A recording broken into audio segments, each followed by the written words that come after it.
ओम नमो नारायण।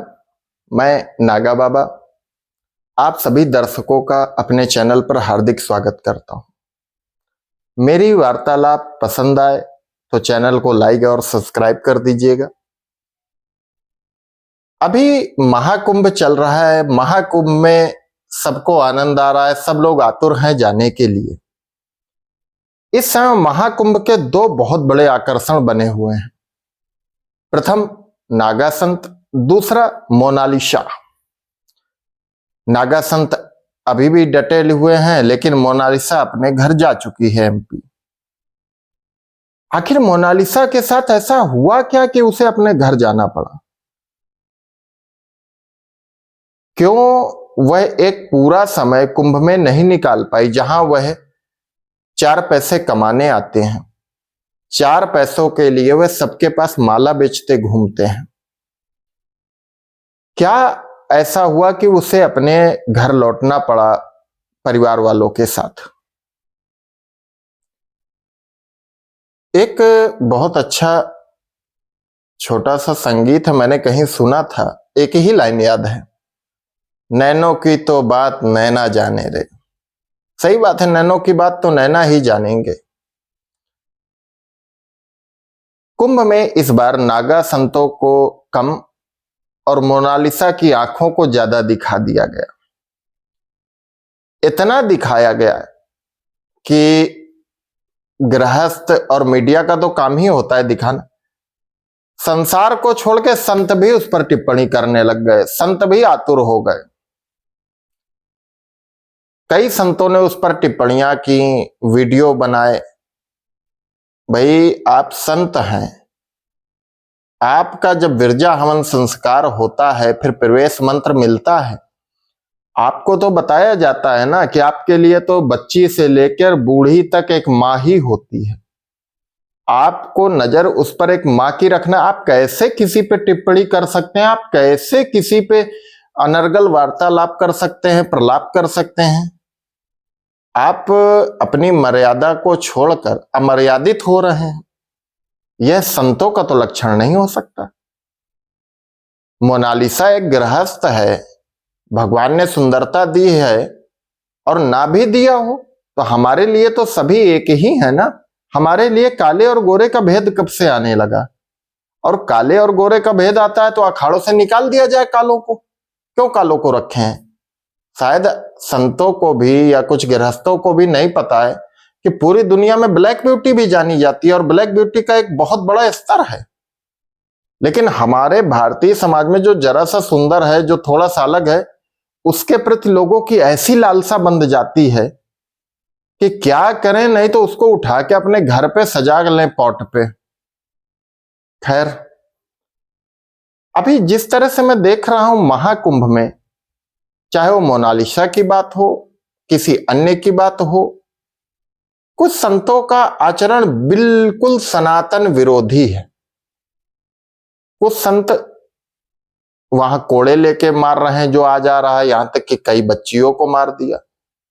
कुछ संत वहां पर गाली गलौज कर रहे हैं, कुछ संत वहां पर धूम्रपान वगैरह सब कर रहे हैं। ठीक है, करिए, लेकिन आप इससे समाज को क्या संदेश देंगे? आगे जो आने वाला एक युवा वर्ग है, उसको आप क्या समझाना चाहते हैं? उसके बाद में कुछ विशेष संत, उनको मैं विशेष मानता हूं, उनके लिए तो मेरा प्रणाम है। यहां तक कि बागेश्वर बाबा को भी गाली दे रहे हैं, कोई किसी को दे रहा है, कोई किसी को दे रहा है। मतलब आप करना क्या चाहते हैं? आप कुंभ के स्वरूप को बदलना क्यों चाहते हैं? आपको शायद कुंभ का पता ही नहीं है।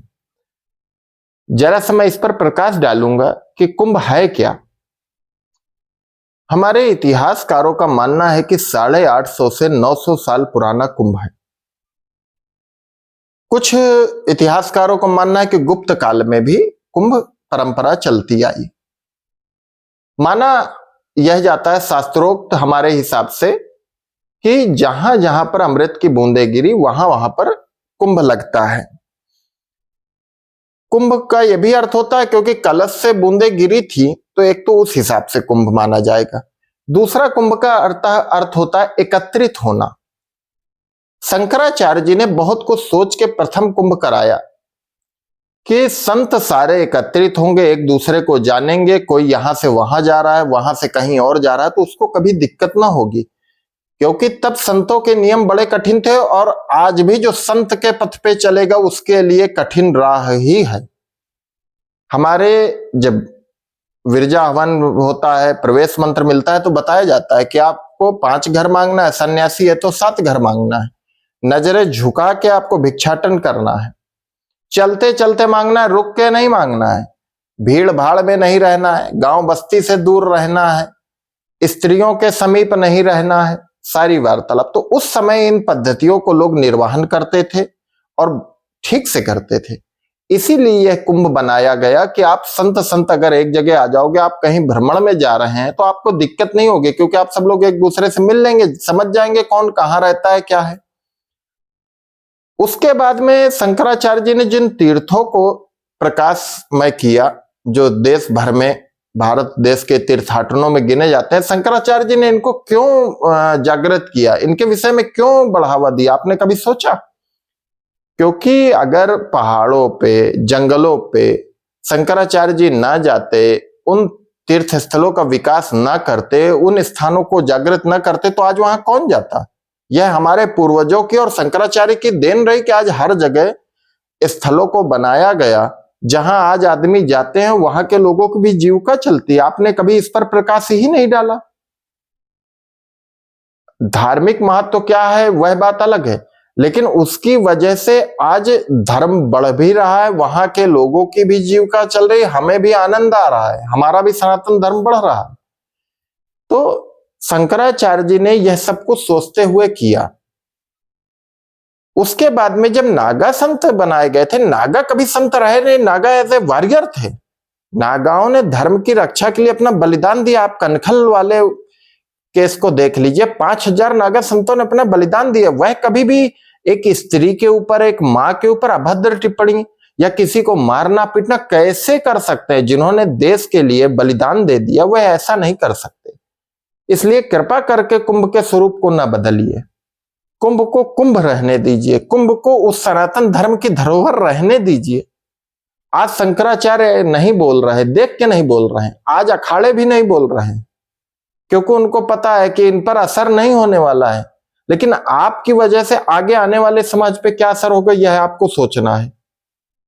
आज जिस तरह से कुंभ की अच्छी चीजें न दिखा के वहां की लाइटिंग प्रदर्शित की जा रही, वहां मतलब बाबाओं को किस तरीके से प्रदर्शित किया जा रहा है, यह बहुत मैं क्या बोलूं, इस पर मैं कुछ बोल नहीं सकता।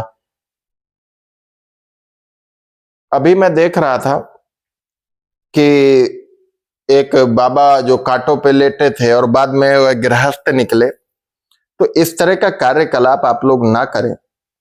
वीडियो में जैसा दिखाया जा रहा है कि बच्चियों को मार रहे हैं, तो ऐसा कार्यकलाप ना करें कि हमारे सनातन धर्म पर प्रहार हो। कुंभ को इस सनातन धर्म की धर्म ध्वजा बने रहने दीजिए, आप सभी से निवेदन है। और खूबसूरती या बदसूरती यह भगवान की देन है, दोनों को एक नजरिए से देखिए। हमारे लिए मोनालिसा भी मां बहन है और जो काली है वो भी मां बहन है। तो सर्वप्रथम यही है कि हम संत हैं, हमारी विचारधारा एक होनी चाहिए, एक मत होना चाहिए और सनातन धर्म के हित में होना चाहिए। हमारे लिए न मोनालिसा अलग है, न मेरी मां बहन अलग है। अगर हम अपनी मां बहन की नजर से देखेंगे तो मोनालिसा की खूबसूरती नहीं, उसका प्रेम भाव दिखेगा। वह जो कार्य कर रही है आप उसके अच्छे के लिए कुछ सोचेंगे। बस मैं इतना ही कहना चाहूंगा कि कुंभ को महाकुंभ बनने दीजिए। कुंभ को ऐसा कुछ मत करिए कि वह महाकुंभ की जगह एक यादगार बन जाए कि ऐसा होता था वहां, ऐसा करते थे लोग। इसी के साथ आप सभी को मेरा ओम नमो नारायण। हर हर महादेव, जय श्री राम।